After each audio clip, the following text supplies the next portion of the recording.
Hey Taurus, EverlongMystic here.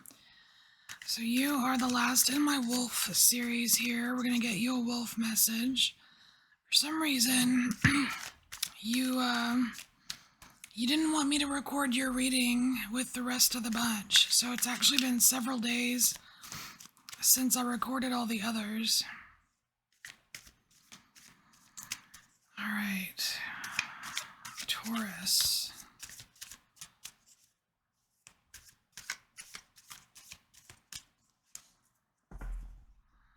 I almost wonder if you you've been kind of separating yourself.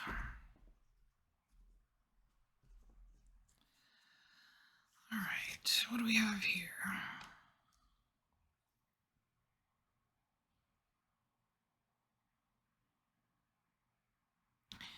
So we have the Seven of Swords coming out in the first position, and this is a position of something unlimited here. So it's very interesting here that you have the Seven of Swords, which is, a card of kind of a deceptive energy. Kind of makes me think of like mental overwhelm or something. Like too many things to figure out or something like that. Seems like this is more of a feeling than I guess necessarily like a fact or something. I don't know. Seems kind of strange. Let's just get a little clarification for you.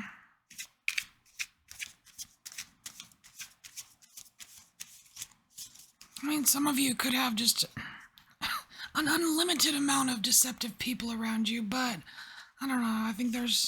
I don't know that that's really it.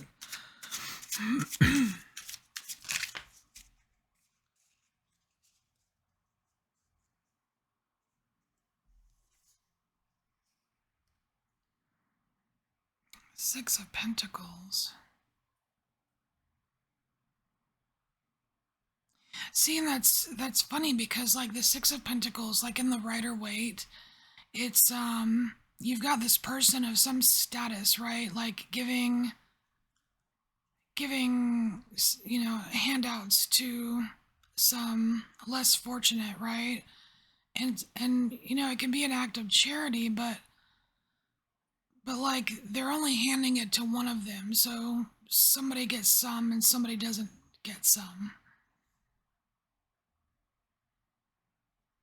And you wonder how awesome that person really is, the one that's handing out what, because like they're handing out what looks like breadcrumbs, like something piddly.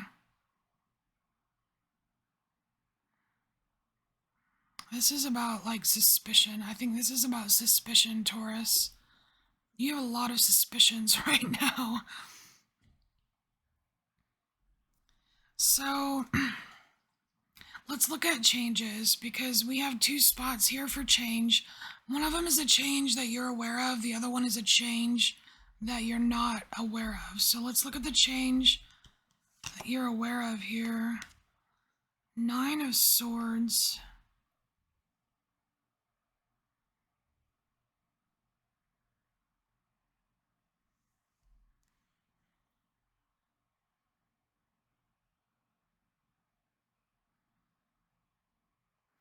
It really does feel like you're trying to figure something out here, because you're aware of this, right? And to me, it's like you see this mirror image of the bones of the hand, to the hand, and it's like you're trying to get down to like the bare bones of something, but there's some kind of change involved. So what's the change? It's like are you changing the way that you are seeing something? Like here, it's like it's what's inside the hand versus the hand itself. What is the change?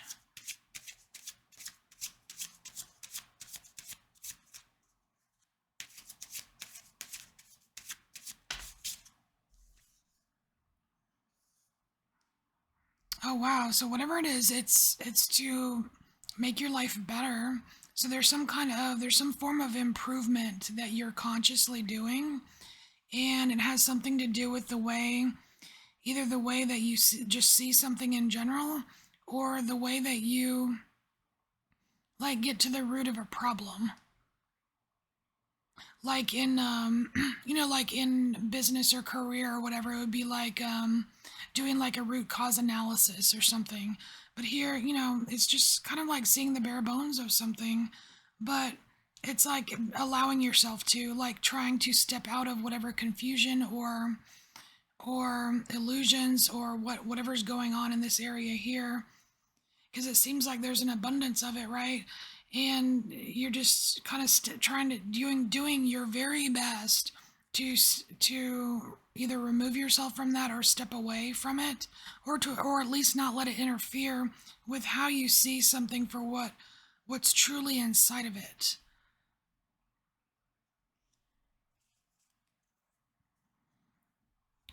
And so, for a change that you're not aware of, a change that's happening that you're not aware of. Oh, very cool. We have the Ace of Coins. And this is really cool because this is, Ace of Coins. It's that new, all the aces are new opportunities, something new, right? So there's some kind of new opportunity that's just started to sprout here. I do like that it's growing towards the sun here, and you already have the sun out on the table. So it's like you're already on the right track. It's almost as if this change is started by you, but like this change is started by the universe, right? Like, but it's like you're helping each other out. And that's funny because we have the Six of Pentacles, which is, it can be a card of helping people out. So let's look over here, Taurus. What is this spot? This is sacred territory. Ooh, your struggles.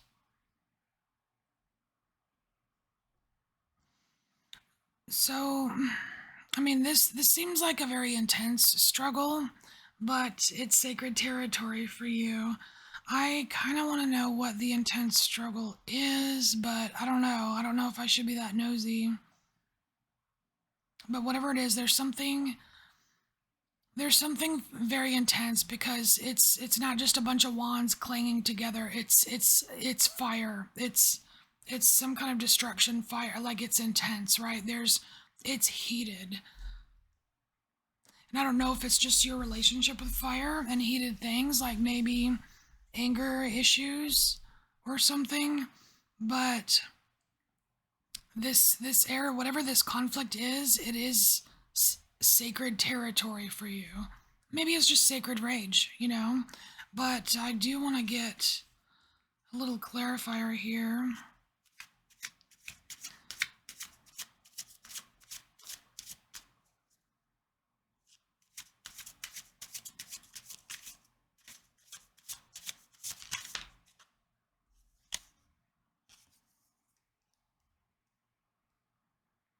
Oh, because that's not what it's all about. It's not just about the conflict or the sacred rage or the anger or whatever this is. It's sacred to you because there is, gosh, I don't know why, but it almost reminds me of like a 12-step program or something. Like one of those things where, like, like under here, like you've got this sun shining on you trying to better yourself or better your life, right?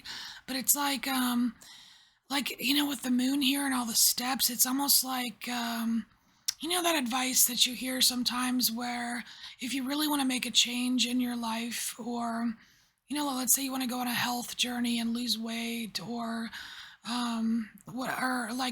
do shadow work or whatever, like, people recommend that you don't announce to the public your intentions to do that, because you'd be surprised how many people don't want you to succeed. And I kind of feel like there's something to that here for you. like it's a sacred territory. It's like if you are having troubles with something and you do have a plan, a step-by-step plan to eliminate those troubles or to integrate whatever or to, you know what I mean? It's like they're your plans. They're not other people's plans. And it's you're the one who can fix them. So there may be something there about not announcing to the world that you plan on fixing something to give you the best odds, I guess, at success.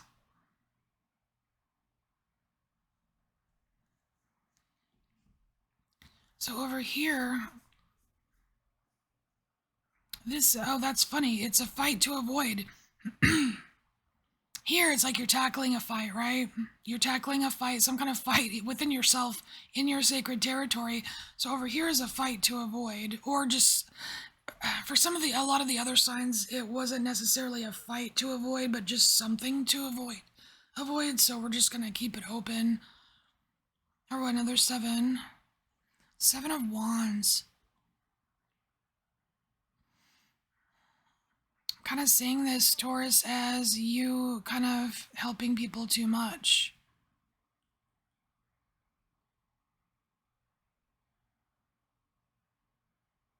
Because sometimes people have to fight their own battles. Seems like you're taking on a lot here, Taurus.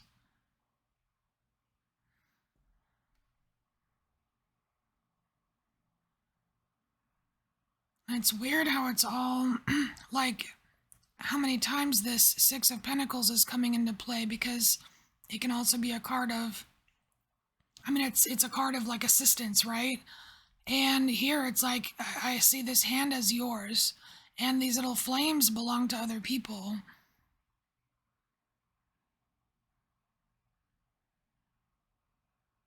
I think it's time for, it seems as if what's coming out is that it's time to focus more on what's sacred to you and leave these other little sacred fires to the owners of those fires, or you know what I mean? Like you don't have to shield people from, you don't have to grow their fires. I think someone else had something like that, like it was Capricorn, where Capricorn is like, man, just, you know, it's about your growth right now, not their growth, you know? So let's look at the next placement here, which is your raven friend, because the wolf and the raven are friends and they help each other out. 9 of Cups. Beautiful. So Taurus, this is awesome because it's kind of showing me here that you have you have some very beautiful friends, at least a very beautiful friend that is there for you and is like, I'm just getting super good vibes here with the 9 of Cups. Like it's beautiful, like a sunset, you know? It's beautiful. It's happiness. It's like you have a friend here that really cares about your fulfillment. And this friend can be in person, or this raven friend can be like a spirit guide, a spirit friend. But I see a lot of love here, and whoever this is really does have your best person, life, love at heart here. You know what I mean? It just feels really good. And I would say that you should know who this is right away, whether it's someone in spirit or someone in person, but they are shining through right now for you. And so the last placement here, what is the last placement? Oh, psychic abilities and intuition, because the wolf is very intuitive. Ooh, we have 6 of Cups. Do you remember when, Taurus? Do you remember when? Do you remember when you... It's like when you're a kid, and you're way more psychic when you're a kid than... I mean, for a lot of us, it's like we have these psychic moments when we're a kid and we learn how to forget about it. It's almost like there's something you're being asked to remember here. Some little hints of something you're being asked to remember when it comes to your psychic abilities.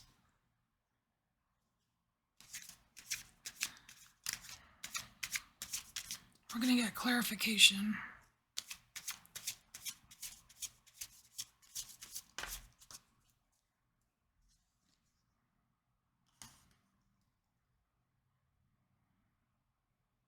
This is the web of connection. It's not even about the pentacles here. This is the web of connection. This is the cosmic web. It's about your connection to the cosmic web. But what about it? Well, we're going to get advice.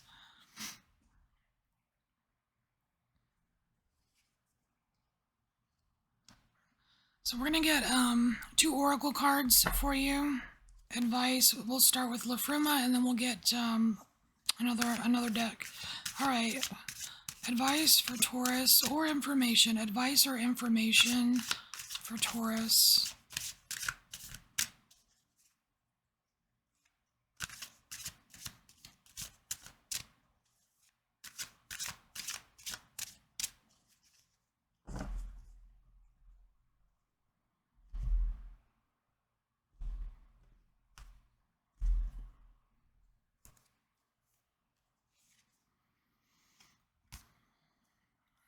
So we have number 33 here. It says Gar Spear.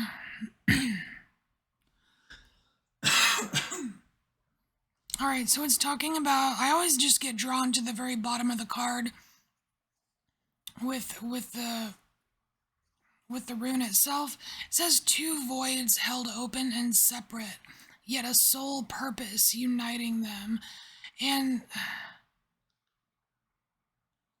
it kind of talks about individuality. I don't know if there is, I'm just wondering about like you and someone else. Like if there is some kind of, like if you feel like there's some reason why you have to be meshed together, I feel like there's, like, it's on purpose that you're held separate. But like there is a connection. And it has to do with some kind of purpose. But I also can't mistake here how it almost looks like it's an owl. Like an owl, I mean, and there is a card in here called, oh my gosh, it's at the bottom. Ooh, what the? Oh my god, y'all, magic is real, I swear, oh my gosh. Ooh, and it talks about your senses, opening all your senses. Oh my gosh, I'm getting goosebumps.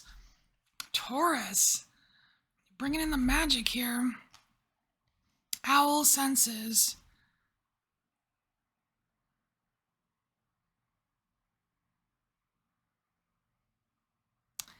Pause, be totally still, move not a muscle, and tune into the rustlings of night. Adjust your perception and see, hear, smell, taste, reach, and feel with your inner owl wisdom. What's there? It's almost like you're, there's some kind of like curiosity. There's an energy of curiosity here about your psychic abilities or just your intuitive abilities here. I mean, they're kind of the same, right? But you're being asked to be a little bit more curious about how that works and how that works for you.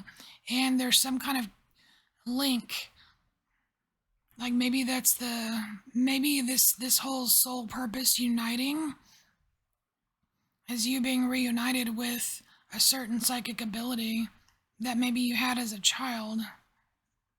But that is so interesting. Whew. All right. We are going to get an alchemy of astrology. If I can grab the deck. Okay. This is it's the prototype deck, so it's not finished. let's get either advice or information for Taurus. Advice or information for Taurus.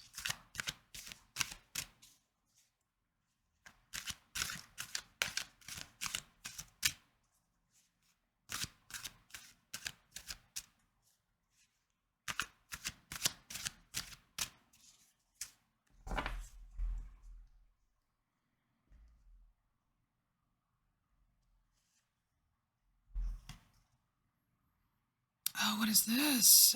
Check it out. So, it says it's card 76, House 11 of Humanity. It is Monas Hieroglyphica, and it's about secret wisdom. Look at that. You have, like we just had this owl card where it says, feel with your inner owl wisdom what's there. Like linking up with some kind of connecting to your psychic senses here. And then we have the card of secret wisdom. Let me see, what else does it say? Sacred geometry, arcana, science as magic, John D, creation of oneness, unity of the cosmos. Unity of the cosmos, and we have this cosmic web right here. Wow, Taurus, that's really cool. All right, so Taurus, this is your message. I thank you so much for being here, and I will see you later. Bye, Taurus.